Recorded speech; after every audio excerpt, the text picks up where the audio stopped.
नमस्कार विद्यार्थियों, श्री श्याम कॉलेज के ऑनलाइन क्लासेज में आपका स्वागत है। इस क्लास में हम बीए बीएड सेकेंड ईयर तथा बीए फर्स्ट ईयर के लिए जलवायु विज्ञान पढ़ रहे हैं, जिसके अंतर्गत हम चक्रवातों का अध्ययन कर रहे हैं, जिसका ये 10वां पार्ट है। चक्रवात में हमने अवस्थिति के आधार पर, इनकी गुण विशेषताओं के आधार पर हमने दो प्रकार बांटे थे। पहला था शीतोष्ण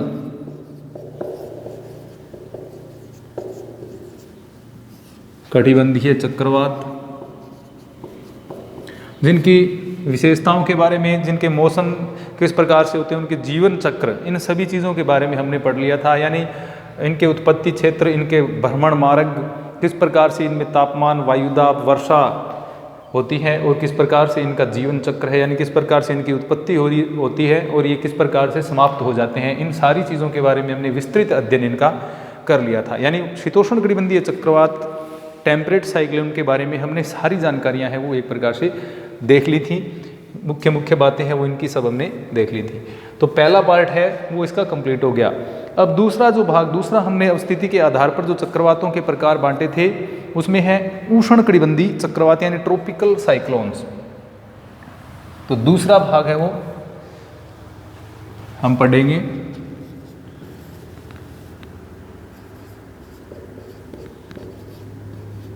उष्ण कटिबंधीय या कटिबंधी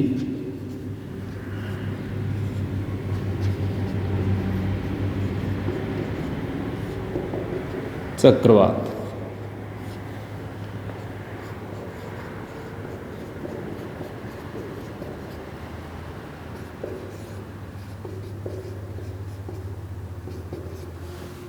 साइक्लोन्स, ट्रॉपिकल साइक्लोन्स, उष्ण कटिबंधीय चक्रवात। सबसे पहले तो हम ये देखते हैं कि उष्ण कटिबंधीय चक्रवात है वो किन क्षेत्रों में उत्पन्न होते हैं। तो स्वाभाविक सी बात है, ये कहाँ पर उत्पन्न होंगे? उष्ण कटिबंध में। कटिबंध के आधार पर देखें तो इनकी उत्पत्ति होती है उष्ण कटिबंध में। उष्ण कटिबंध में उत्पन्न होंगे, अर्थात 23.5 डिग्री उत्तरी अक्षांश से 23.5 डिग्री दक्षिणी अक्षांश का जो क्षेत्र है वो मुख्यतः इनकी उत्पत्ति का क्षेत्र है। लेकिन ये विशेषता अयनवर्ती क्षेत्र, यानी 23.5 डिग्री से 23.5 डिग्री के मध्य और उसके आसपास के जो क्षेत्र हैं, यानी 30 डिग्री उत्तरी अक्षांश से 30 डिग्री दक्षिणी अक्षांशों के मध्य इनकी उत्पत्ति होती है। इनकी उत्पत्ति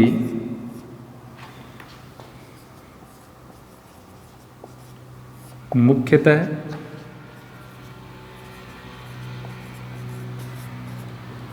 अयनवर्ती क्षेत्र में होती है, या ये हम कह सकते हैं ये 30 डिग्री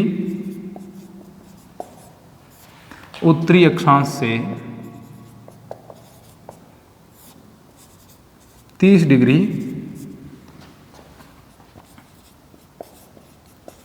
दक्षिणी अक्षांश के मध्य उत्पन्न होते हैं।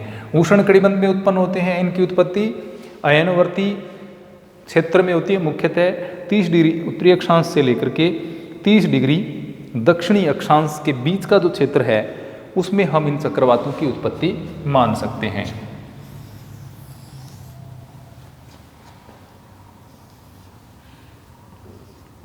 जीरो डिग्री यानी इक्वेटर, भूमध्य रेखा। अब यहाँ से 30 डिग्री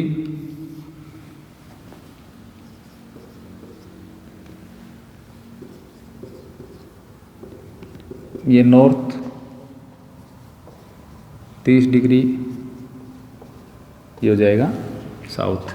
तो ये जो पूरा क्षेत्र है इसमें उष्ण कटिबंधीय चक्रवातों की उत्पत्ति देखने को मिलती है। उष्ण कटिबंधीय चक्रवात इस क्षेत्र में उत्पन्न होते हैं। ये क्षेत्र, ये जो उष्ण कटिबंधीय चक्रवात हैं, ये मुख्यतः जलीय भाग पर ये उत्पन्न हो रहे होते हैं।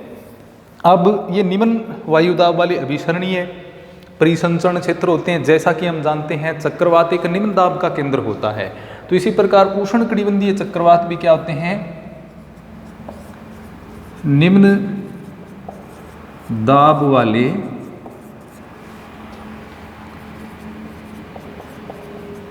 अभिसरणीय यानी कन्वर्जेटिव, इनमें हवाओं का क्या होता है, कन्वर्जेंस होता है, अभिसरण इनमें होता है। तो ये अभिसरणीय परिसंचरण क्षेत्र होते हैं, यानी निम्न वायुदाब का ऐसा केंद्र जिसमें हवाएं क्या है, अभिसरण करेंगी, क्योंकि चारों तरफ से हवाएं आ रही हैं, अभिसरण होगा। और परिसंचरण यानी ये गति करते रहते हैं। अभिसरणीय परिसंचरण केंद्र। तो निम्न वायुदाब वाले, निम्न दाब वाले अभिसरणीय परिसंचरण केंद्र क्या होते हैं, चक्रवात होते हैं, उष्णकटिबंधीय चक्रवात इसी प्रकार के होते हैं, तंत्र कह सकते हैं। अब इसमें जैसे हमने चक्रवातों की सामान्य विशेषताएं पढ़ी थी, एक बार पुनः देख लेते हैं।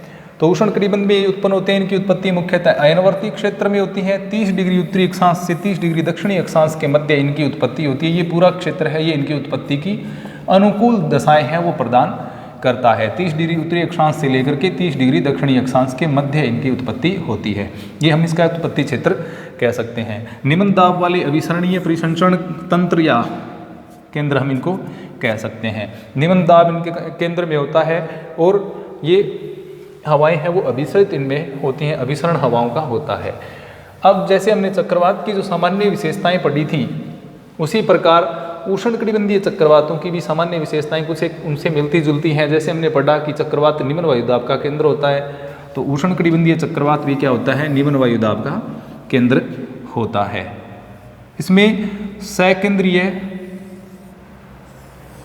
समदाब रेखाएं होती हैं। ये क्या है, सकेंद्रीय समदाब रेखाएं इसमें पाई जाती हैं। ये जो भाग है यानी केंद्र जो है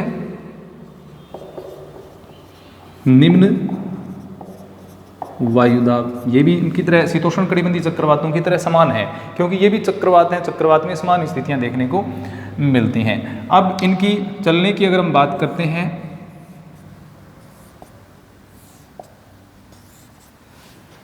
तो हवाएं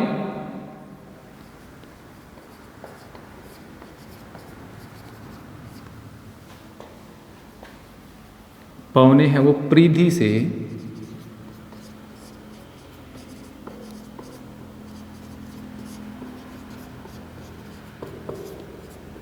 केंद्र की ओर चलती हैं, परिधि से लेकर के केंद्र की ओर। केंद्र से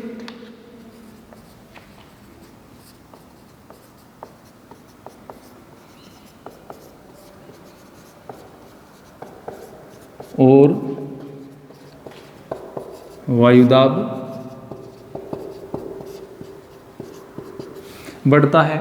तो स्वाभाविक सी बात है कि केंद्र है वो क्या है, निम्न वायुदाब का है, इसलिए परिधि की ओर क्या होगा, वायुदाब बढ़ेगा। यानी इन रेखाओं का मान है वो बाहर की तरफ बढ़ता जाता है। जैसे 1001 है तो 1002, 1003, 1004, इस तरह से बाहर की तरफ जाएंगे तो वायुदाब है वो बढ़ता जाएगा। केंद्र होगा वो न्यूनतम वायुदाब का केंद्र होगा। तो हवाएं परिधि से केंद्र की ओर चलेंगी, यानी परिधि से केंद्र की तरफ जाएंगे तो वायुदाब घटेगा, और केंद्र से परिधि की तरफ आएंगे तो वायुदाब क्या होगा, बढ़ेगा। जैसा कि हम जानते हैं हवाएं उच्च वायुदाब से निम्न वायुदाब की तरफ चलती हैं। तो इस गर्त को, इसको हम क्या कह सकते हैं, लो कह सकते हैं, गर्त कह सकते हैं, गड्ढा इसको कह सकते हैं, निम्न वायुदाब का केंद्र। इसको भरने के लिए हवाएं चारों तरफ से इसकी ओर दौड़ती हैं। तो ऐसी कंडीशन है वो देखने को मिलती है। अब हवाओं की दिशा के हिसाब से अगर हम देखें तो इसकी दिशा हमने देखा, हवाओं की दिशा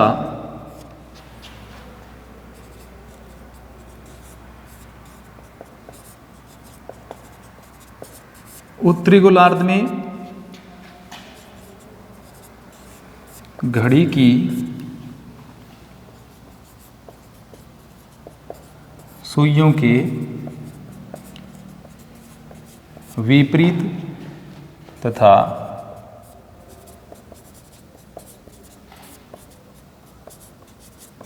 दक्षिणी गोलार्ध में अनुकूल। तो ये भी हमने चक्रवात के बारे में सामान्य सी बात पढ़ ली थी कि चक्रवात में हवाएं हैं वो उत्तरी गोलार्ध में घड़ी की सुई के विपरीत चलती यानी एंटी क्लॉकवाइज देखने को मिलती हैं, और दक्षिणी गोलार्ध में क्लॉकवाइज यानी घड़ी की सुइयों के अनुकूल देखने को मिलती हैं। तो ये सामान्य सी विशेषताएं अन्य चक्रवातों की तरह यानी शीतोष्ण कटिबंधीय चक्रवात की तरह उष्ण कटिबंधीय चक्रवात की भी होती हैं। यानी वायु संचरण की दिशा है वो उत्तरी गोलार्ध में घड़ी की सुइयों के प्रतिकूल कह सकते हैं और दक्षिणी गोलार्ध में क्या कह सकते हैं, इसको अनुकूल कह सकते हैं।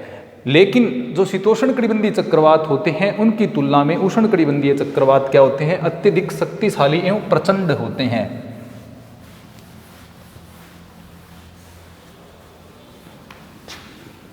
ये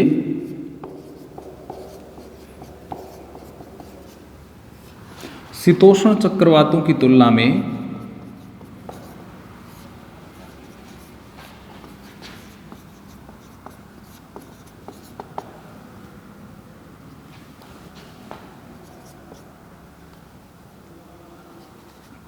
अधिक प्रचंड एवं तीव्र तथा विनाशकारी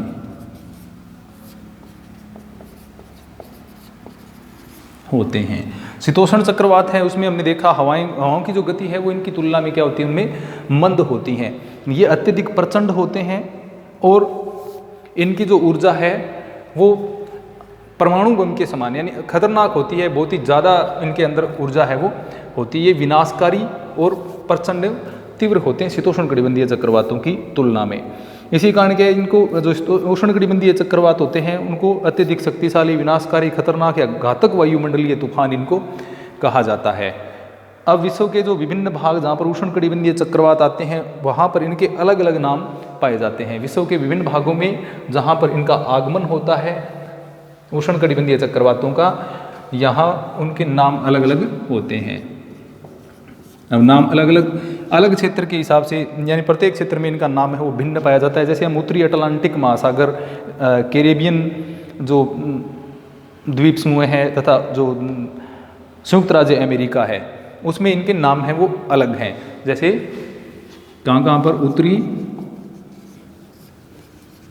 अटलांटिक महासागर, इसके अलावा कैरिबियन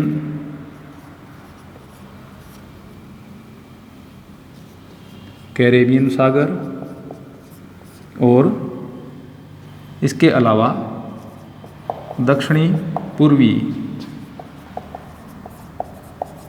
संयुक्त राज्य अमेरिका। तो ये जो 3 स्थान हैं जिनमें उत्तरी अटलांटिक महासागर के उसमें विशेषता अगर हम बात करें तो कैरेबियन सागर, उसके अलावा दक्षिणी पूर्वी संयुक्त राज्य अमेरिका में इन तूफानों को हैरिकेन के नाम से जाना जाता है। यहाँ पर क्या कहा जाता है इनको, हैरिकेन, यहाँ पर इनका ये नाम है।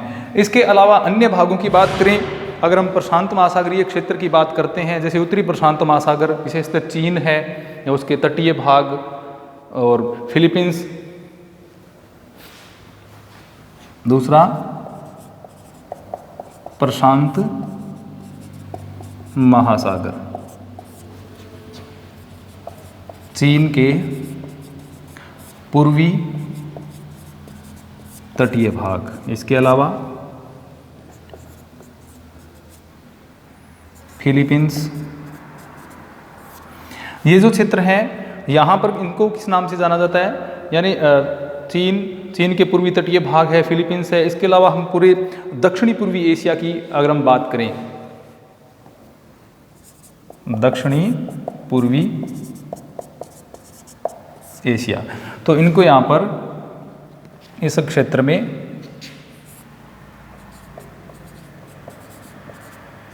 टाइफून के नाम से इनको जाना जाता है। इसके अलावा जापान वाले क्षेत्र में भी इसको टाइफून कहा जाता है। दक्षिणी पूर्वी एशिया में प्रशांत महासागर, चीन का पूर्वी तट, जापान वाला क्षेत्र भी इसमें आ जाता है, फिलीपींस आ जाता है। इसके अलावा दक्षिणी पूर्वी एशिया पूरा का पूरा इसमें इसको किस नाम से जाना जाता है, टाइफून के नाम से जाना जाता है। अब इसके अलावा अगर हम देखें भारत के पूर्वी तट और बांग्लादेश में भी इनका प्रवेश होता है, तो वहाँ पर इनको किस नाम से जाना जाता है, साइक्लोन या चक्रवात के नाम से जाना जाता है। बांग्लादेश तथा भारत के पूर्वी तट।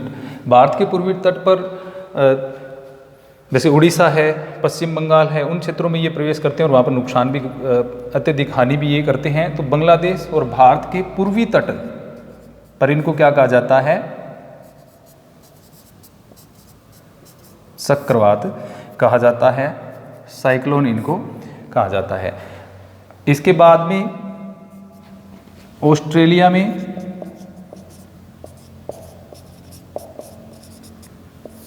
में इनको विली विली कहा जाता है। तो इस प्रकार से उष्णकटिबंधीय चक्रवातों के इनकी जो प्रचंडता होती है उसके आधार पर अलग अलग स्थानों पर इनके अलग अलग नामकरण किए गए हैं। जैसे उत्तरी अटलांटिक महासागर या खासकर जो कैरिबियन सागर की अगर हम बात करें या दक्षिणी पूर्वी संयुक्त राज्य अमेरिका की बात करें तो वहाँ पर इनको क्या कहा जाता है? हैरिकेन इनको कहा जाता है। इसके अलावा प्रशांत महासागर, चीन का जो पूर्वी तटीय भाग है, इसके अलावा जापान और कोरिया वाला जो क्षेत्र है, फिलीपींस में और दक्षिणी पूर्वी एशिया के जितने भी क्षेत्र हैं उनमें इसको टाइफून के नाम से जाना जाता है। इसके अतिरिक्त बांग्लादेश तथा भारत का जो पूर्वी तट है जहाँ पर हर वर्ष इनका आगमन होता है, इनको वहाँ पर किस नाम से जाना जाता है? चक्रवात के नाम से जाना जाता है। इसके अलावा ऑस्ट्रेलिया में इन उष्ण कटिबंधीय चक्रवातों को विली विली के नाम से जाना जाता है। तो हमने देखा उष्ण कटिबंधीय जो चक्रवात होते हैं वो शीतोष्ण कटिबंधीय चक्रवातों की तुलना में अत्यधिक तीव्र होते हैं और इनकी ये ज़्यादा नुकसान भी करते हैं।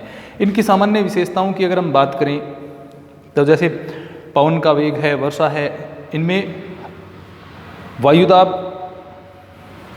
अत्यधिक न्यूनतम हो जाता है, जिसके कारण वायु का वेग क्या हो जाता है? बहुत ही कम हो जाता है, जिसके कारण समुद्र तल जो होता है उसमें उभार आ जाता है।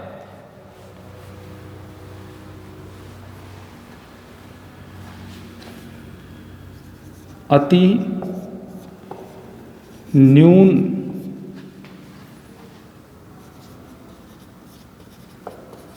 वायुदाब के कारण समुद्र में उभार उत्पन्न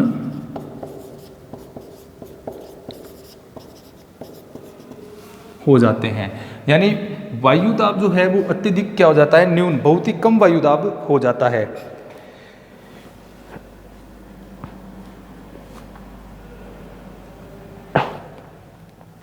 तो अति न्यून वायुदाब के कारण क्या होता है? समुद्र तल जो होता है उसमें अस्वाभाविक उभार आ जाता है। यानी जैसे वायुदाब कम होगा तो जल है वो क्या होगा? ऊपर उठेगा, यानी ज्वार की स्थिति उत्पन्न हो जाती है। तो इस कंडीशन को तूफान मल्हार, महालहर या ज्वारीय महालहर के नाम से इसको जाना जाता है। यानी अत्यधिक न्यून दाब के कारण समुद्र तल में उभार या समुद्र में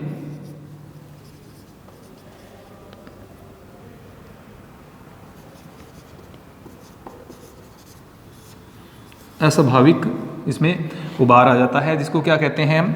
इसको उभार को क्या कहा जाता है?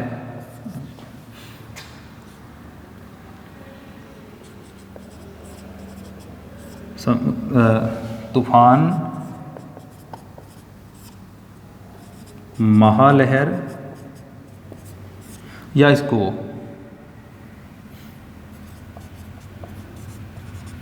ज्वारीय महालहर कहा जाता है। यानी जल है वो एकदम ऊपर उठ जाता है, अस्वाभाविक रूप से ऊपर उठने के कारण इसको क्या कहा जाता है?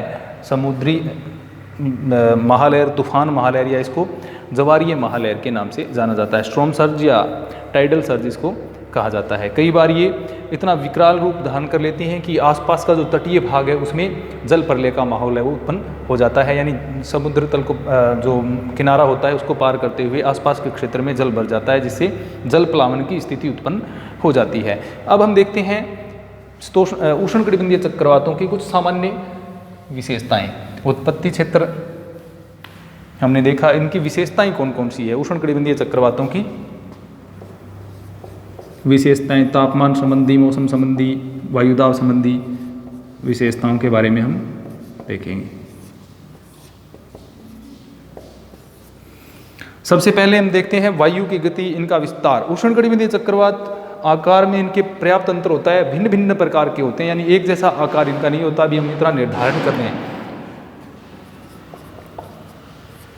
उष्णकटिबंधीय प्रत्येक क्षेत्र के हिसाब से मौसमी परिस्थितियां क्षेत्र की होती हैं, उसके हिसाब से जो क्षेत्र होते हैं उनकी जो भौगोलिक स्थिति है उसके आधार पर उष्णकटिबंधीय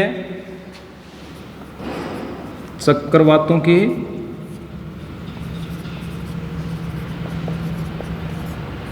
आकार में पर्याप्त भिन्नता पाई जाती है। तो ये भिन्नताएं क्षेत्र विशेष के आधार पर होती है, क्योंकि प्रत्येक क्षेत्र की भौगोलिक स्थितियां, वहाँ की जलवायु संबंधी स्थितियां एक जैसी नहीं होती, उनमें कुछ अलग विशेषताएं देखने को मिलती हैं, जिसके कारण क्या होता है, जो उष्णकटिबंधीय चक्रवात हैं उनके आकार में भी पर्याप्त भिन्नता देखने को मिलती हैं। सामान्य रूप से अगर इनकी हम बात करें तो इनका व्यास है वो 80 से लेकर के 300 किलोमीटर तक इनका व्यास है वो पाया जाता है सामान्यतः, लेकिन कभी कभी ये इससे छोटे भी होते हैं। सामान्यतः इनका व्यास 80 से 300 किलोमीटर तक होता है।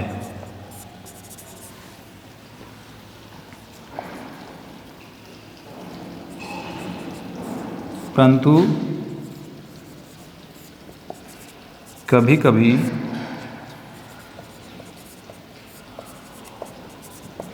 इनका आकार या व्यास 50 किलोमीटर तक भी पाया जाता है, यानी कभी कभी ये 50 किलोमीटर का व्यास भी इनका देखने को मिलता है।